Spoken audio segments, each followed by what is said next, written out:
Apa namanya? Metode talqin. Ada metode yang kedua. Kalau ini jamaah. Sekarang khusus Sayyidina Ali. Hadis ini riwayat Imam Tabarani dan Bazzar. Dua imam dan kualitasnya hasan. Suatu kali Sayyidina Ali karamallahu wajhah bertanya kepada baginda Nabi sallallahu alaihi wasallam. Apa kata beliau? Ya Rasulullah, dullani ala aqrabit turuqi ila Allah. Tolong tunjuk ajar aku jalan terdekat menuju Allah. Jadi kalau kayak sekarang ini banyak yang nanya, Ustaz, Buya, Kiai, itu kalau nanya ke ulama, gimana cara cepat kenal Allah? Sama, Sayyidina Ali nanyanya begitu. Jadi boleh nggak nanya begitu? Bukan boleh lagi Pak, diharuskan. Zaman udah begini, ya. Covid menyerang kapan saja, maka kita harus siap dengan ma'rifatullah. Apa jawaban Nabi? Oh, dia tambahin, wa ashaluha ala ibadih. Cepet, ringan. Enak ya? Cepet tapi jangan berat. Itu sukanya antum kan? Kalau antum kan gak mau disuruh puasa 40 hari kan gak mau. Melek 20 hari kan gak mau.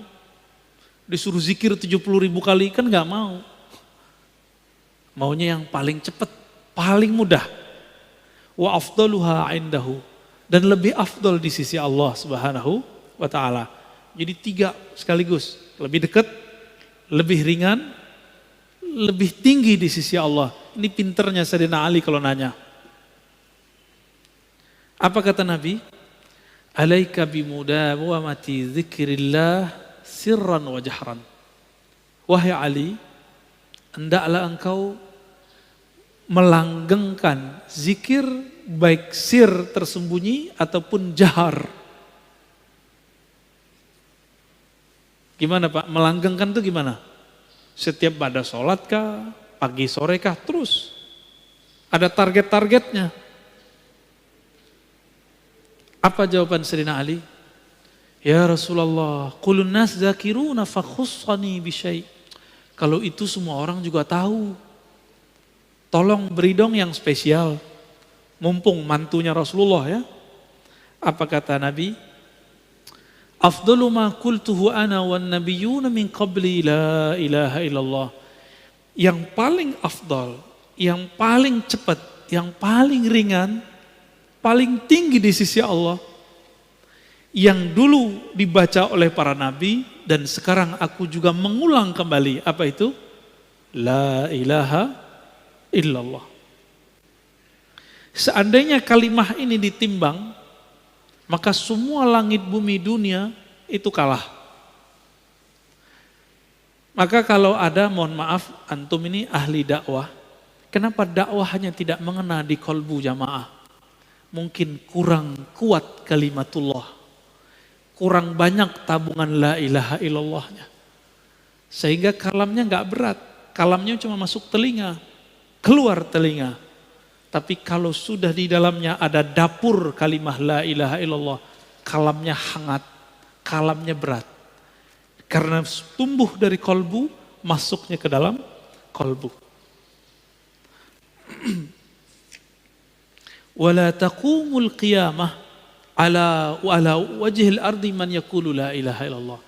Kiamat tidak terjadi jika masih ada di bumi yang baca la ilaha illallah.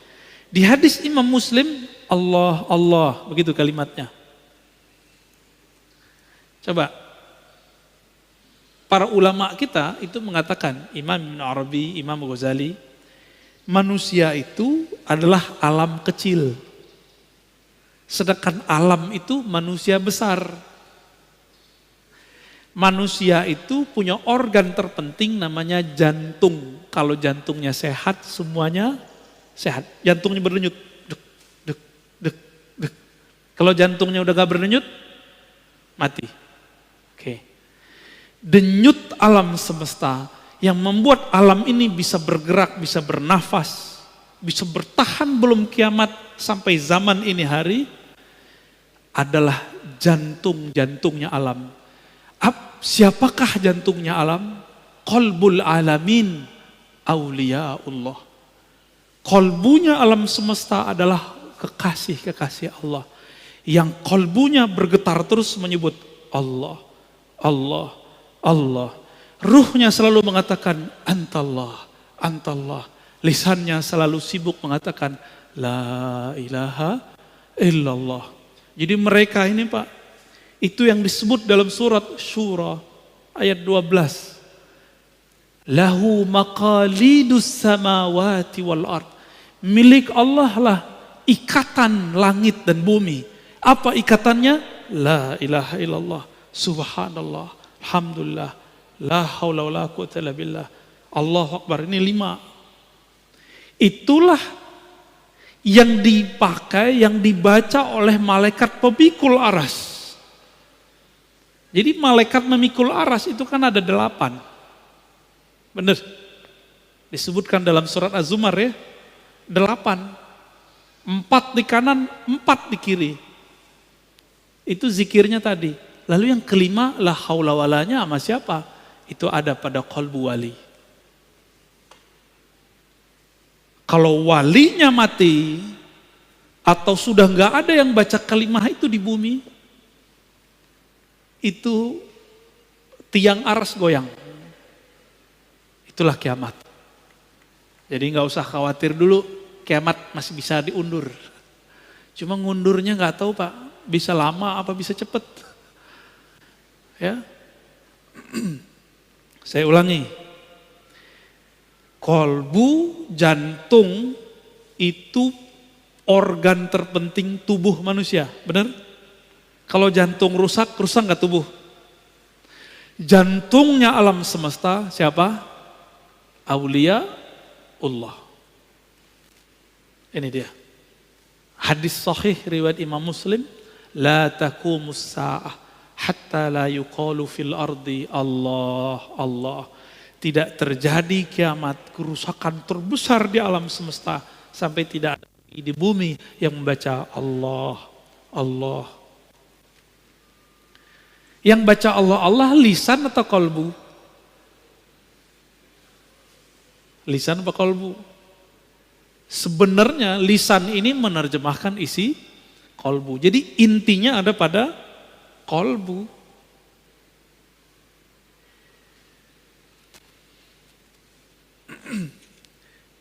Lalu Sayyidina Ali nyundul lagi, nanya, wahai Rasulullah, itu kalimah saya tahu, tapi tekniknya gimana? Itu pertanyaannya.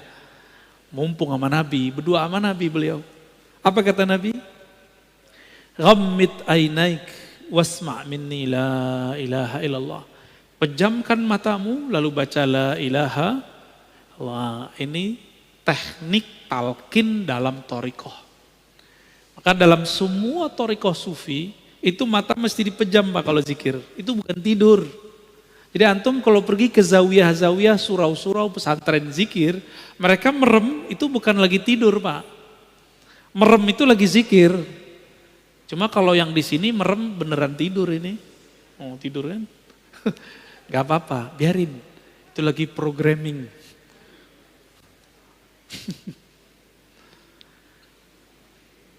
Summa fa'ala dzalika birafis saut ya. Dibaca 3 kali, Nabi bimbing diulang. Berapa kali? 3 kali. Birafis saut, dengan suara yang tinggi. Inilah dalil bahwa talqin boleh dengan suara keras. Ya. Sedangkan yang tadi dalil kalau talqin suaranya agak lirih, pelan. Ya. Maka tidak ada thariqat sufi kecuali lewat jalur Sayyidina Ali. Dan itu ahlu sunnah. Kenapa? Karena Nabi pernah mengatakan, Ana madinatul ilmi wa aliyun babuha. Aku adalah kota ilmu, Ali pintunya. Maka tidak ada thariqat di dunia, thariqat zikir kecuali lewat Sayyidina Ali. Hatta Naqsyabandi itu jalurnya 2. Abu Bakar As-Siddiq, Sayyidina Ali radhiyallahu taala anhuma ajma'in. Ya. Ini masih banyak nih metode-metode zikir yang ada di dalam kitab ini ya. Lalu apakah talqin atau baiat itu khusus buat laki-laki? Tidak, juga perempuan. Karena waktu baiat Aqabah itu perempuan ada yang hadir. Apakah khusus dewasa? Tidak, boleh anak kecil. Kalau anak kecilnya siap. Bahkan anak kecil itu kalau dalam ilmu neurologi, gelombang otaknya itu bukan beta tapi teta. Maka anak kecil ini gampang dibawa zikir. Gampang ya, lebih cepat mereka Pak daripada kita.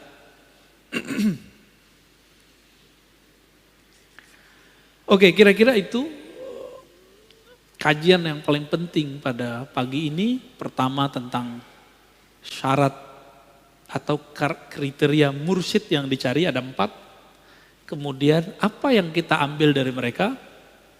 Saya mengatakan ada baiat, ada talqin. Namun di akhir zaman kalau ada baiat itu cuma tabarukan, ngambil berkah.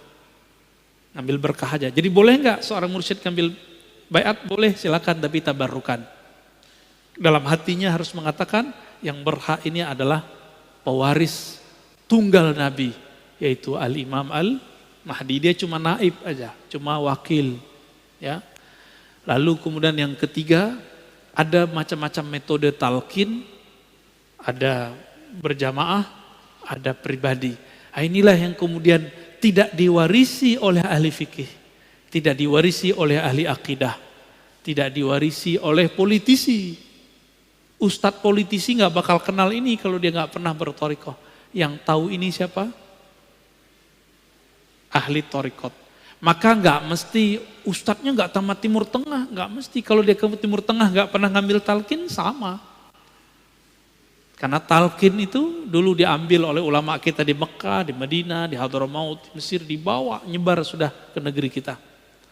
Ya, alhamdulillah, maka tidak ada negeri, wilayah di Nusantara kecuali wali-wali Allah dulu pernah menyebarkan talqin zikir la ilaha illallah. Jadi kenapa Bapak Saudara sahabat bukan Allah, zikir-zikir kita kurang menyentuh kalbu? Karena belum pernah disuapi oleh ahlinya.